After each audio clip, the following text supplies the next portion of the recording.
Hello everyone, Rishi this side. So today we look into this cool Apple Intelligence kind of glow effect in Figma. Right now you can see that our gradient is moving on the edges, and in between we have some kind of sound waves moving from one direction to the other.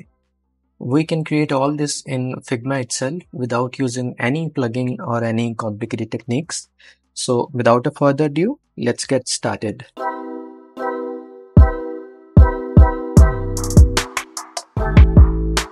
So let's see the structure here. In my viewport, I have a mockup of iPhone on top of the wallpaper. So whatever we'll do between these two layers. So let's grab a rectangle tool and let me draw a rectangle here, roughly to the size of the screen. And let's add a stroke and remove the fill. Make the stroke white, and let's for now increase the stroke width by 1 pixel. So let's zoom in a bit and match the size here according to the screen of our mockup. So basically you can use this technique with any device or any phone, or if you have any other mockup.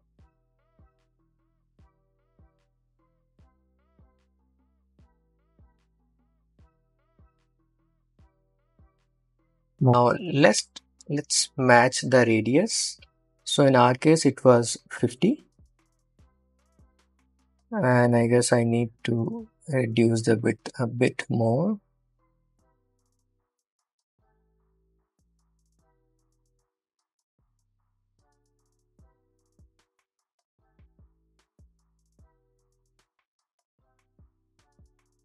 Let's move this underneath here. Anyhow, we're going to move it out, so let's just move this rectangle out now that we have made a matching frame. So let's move it a bit further, and here I have a color palette with me. So using these colors we'll be creating the gradient which we were seeing in the original example. So let's rename this layer, hit Command R or Control R, and let's say edge, and let's draw an ellipse. Take the ellipse tool. Usually I'll be selecting these tools using shortcuts. It makes it pretty handy and pretty fast. And let's give it a fill of gradient, and the type of gradient would be angular gradient. So we want the gradient to be having a multicolor from the center and ending it with a angle. So let me show you what I mean. So let's start selecting the gradients here from our palette. Let's add one more here.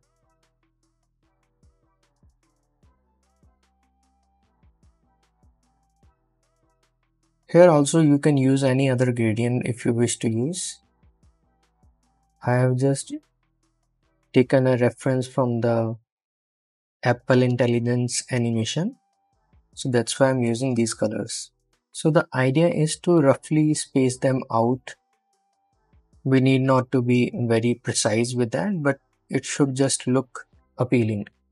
And one more thing, to remove this crease, we need to make the first and the last color in the palette same, so that we don't see this seam inside the gradient. Cool. So I think most of you might have guessed the technique here. We'll create mask of this edge and we'll rotate this circle to create the moving gradient on the edges. So let me show you what I mean. So let's just select these two. The masking layer should be at the bottom. Hit this create mask, and you can see our ellipse has been masked out. So let's rename it to grade fill or some suitable name, and let's just create a frame by hitting Command Option G or Control Option G, and let's convert this into a component. And let's rename this component to glowing edge. Now let's add a variant here and let's space out things in horizontal manner.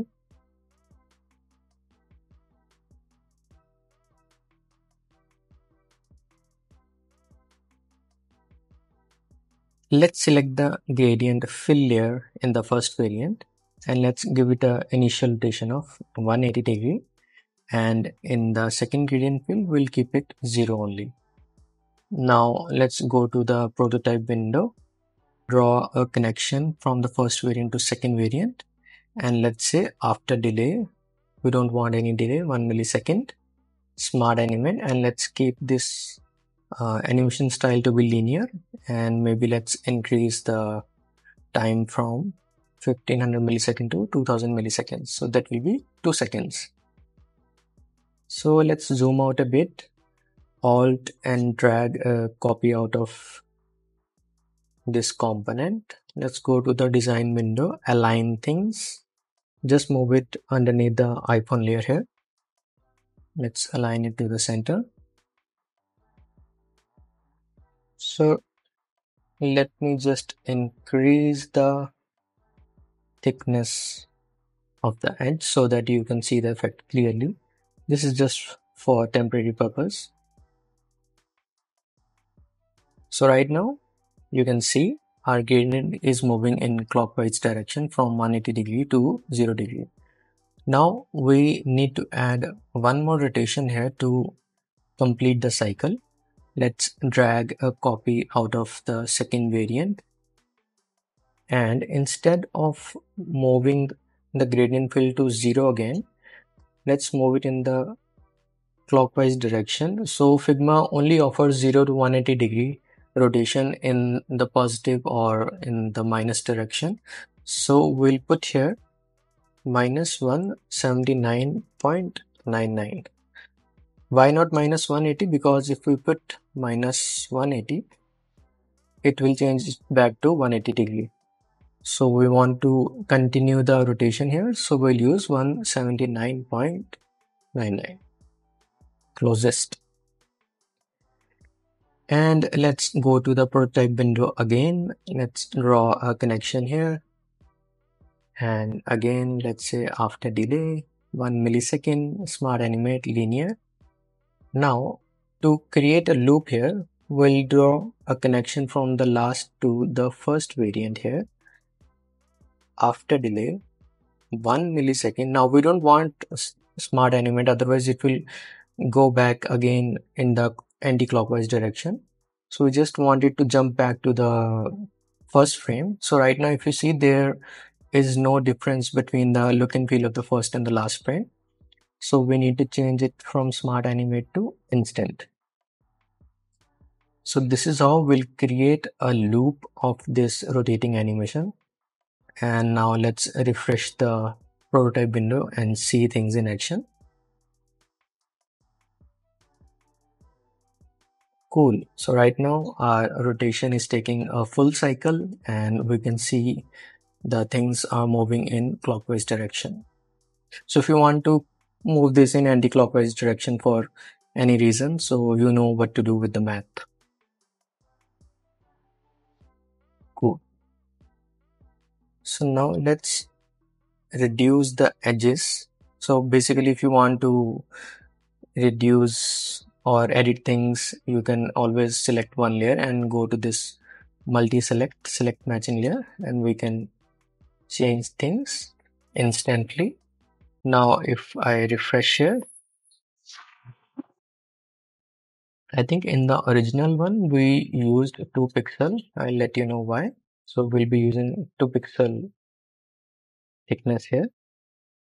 Now let's start adding bit of a detail here. So to get that glowing effect, go to the viewport. Let's create multiple copies of this. For instance, we have created 3 copies as of now. Select one copy and add an effect, layer blur. So you must have guessed where I'm going with this. So 8 pixel and select another layer, add layer blur, maybe 12 pixel, add another layer blur on the third layer,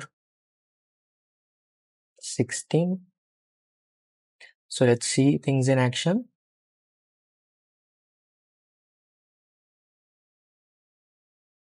To increase the color and saturation, let's add few more copies of the same. I'm selecting all these layers and holding Option or Alt and dragging a copy of these. So now you can see we have more prominent and more saturated effect here.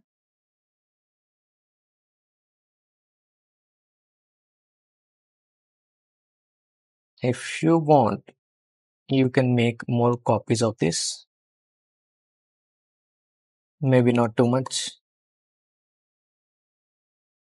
So the idea here is to, on the topmost glowing edge, let's remove the layer blur just to have that sharp edge as well. Hit refresh.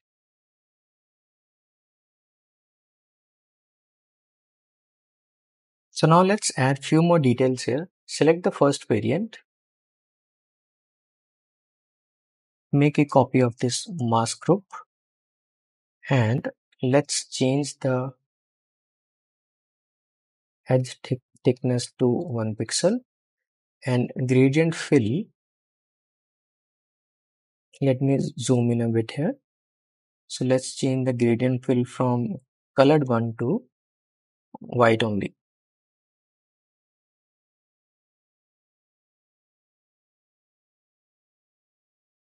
So alternatively, let's remove the opacity and let me show you what kind of gradient look we'll get with this one. Okay, the first and the last should be the same. So let's keep it 100%. And for the second last one, maybe let's reduce the opacity a little bit. So let me zoom out a bit. And if we increase the edge thickness, so right now, if you can see, our gradient fill is transparent white and it will add a little bit extra detail in our animation. So let me reduce the edge thickness to 1 again. So the idea here is to keep the color layer thickness 2 pixel, and for this white edge, let's keep the thickness to 1 pixel. Let's do the same in the second variant. Make a duplicate of this. And let's rename things for better layer management. Let's call it spec for specular highlight, grad for gradient. Make sure to keep the layer name same since we're using Smart Animate. So it's highly necessary to keep things same and managed properly. Let's rename this to gradient and this to. Now let's go to the second variant and do the same changes. Reduce the edge by 1 pixel, and instead of redoing the gradient fill manually, let's copy this, select it from here, or you can press Command Option C or Control C and copy this. Select the gradient fill in the spec folder and paste. Let's remove the color one. And same thing we need to do in the third variant. So right now we need not to worry about the rotation part because we have copied the previous gradient fill here. So everything is applied on the copied part as well. So let's see things in action.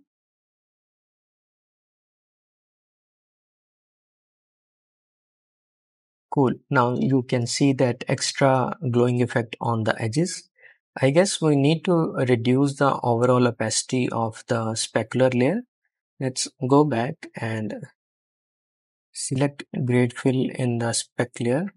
So remember multi-select option, and let's reduce the opacity maybe by 70%. Hit refresh. Yeah, now you can see that difference, right?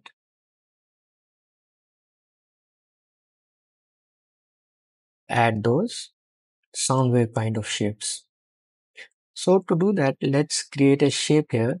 Take the pen tool and let's draw a shape something like this. And instead of closing it somewhere here or here, let's draw a straight line back to the initial position. And let's give it a fill. Remove the stroke.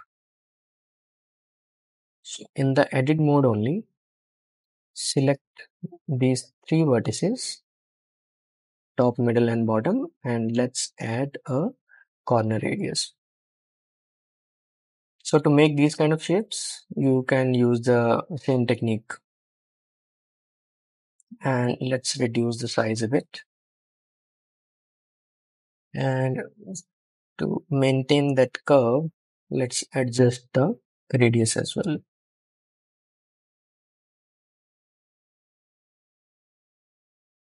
And let's rename this to maybe wave or bulge, something more relevant. Now to make a bit more advanced mask here, what we can do is we can convert these combined shapes and put these shapes into a frame. So let me just paste the bulge here and let rename it to R bulge because we'll be using two shapes here. So let me just put it here, and for a moment let's remove the mask effect from the edge and let's hide this gradient fill. So there would be one shape here, and let's copy this and rotate it to the opposite direction, rename it to L bulge, move it all the way down to the bottom left. So we'll be moving these two shapes in the opposite direction, and we can select all these three shapes, put them in a frame here, and we can call it mask. Now this whole frame we can convert this into a mask. So let me just show you what I mean. Let's turn on the gradient fill, select this mask frame and convert this into a mask. So now when we'll be moving these shapes in different variants, it will affect the gradient as well, and we'll have a more robust and moving mask.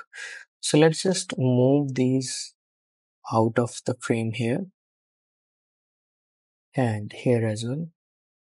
So by the way, if you are seeing the shapes, make sure to select your parent variant, parent frame, and turn on clip content and match the radius with the original edge. That was 50 pixel.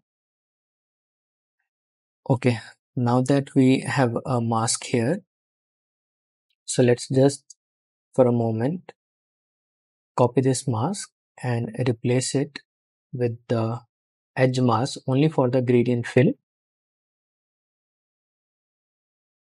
in other variants. So select this edge and hit Command Shift R or Control Shift R to replace the frame. Similarly, in the third variant as well, go to the gradient group and replace the mask. So now let's start adding animation here.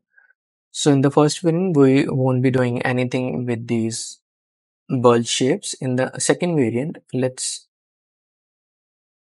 move this right one first, move it all the way to the bottom and go past the frame, and let's increase the size a bit as well, bit of width and bit of a height.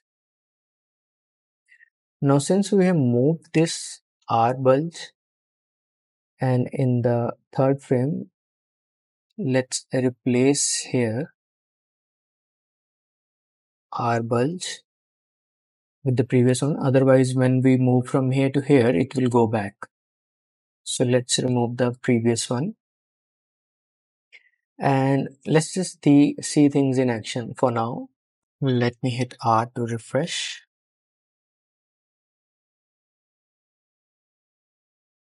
So right now the wave is pretty prominent. That is because in our viewport, let's hide these two only for the topmost layer, because remember, in the topmost layer we don't have any layer blur effect, just to keep things sharp. So now if you can see,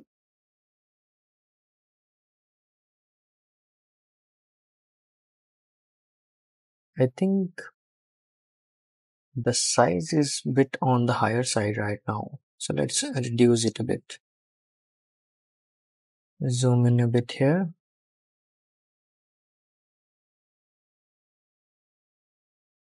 And let's just replace this one in the third variant as well, so that we don't see any artifacts. Click this one, Command Shift R or Control Shift R. Cool. So let's do the same thing for the left bulge as well. In the first frame, we won't be doing anything. In the second frame as well, we won't be doing anything. In the third variant, let's move the L bulge to the top, and let's move it past the parent frame. So let's go to the prototype window again and hit refresh.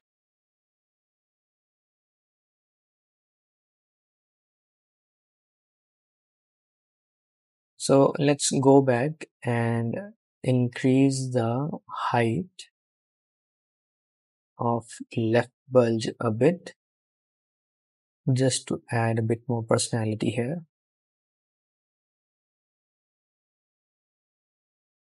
So cool, this is it. You can experiment with the kind of shapes you want to show. You can experiment with even the Bezier curves as well. So let's say we don't want a linear one, we want to be ease in and ease out. So different kind of curves will give you different kind of effects.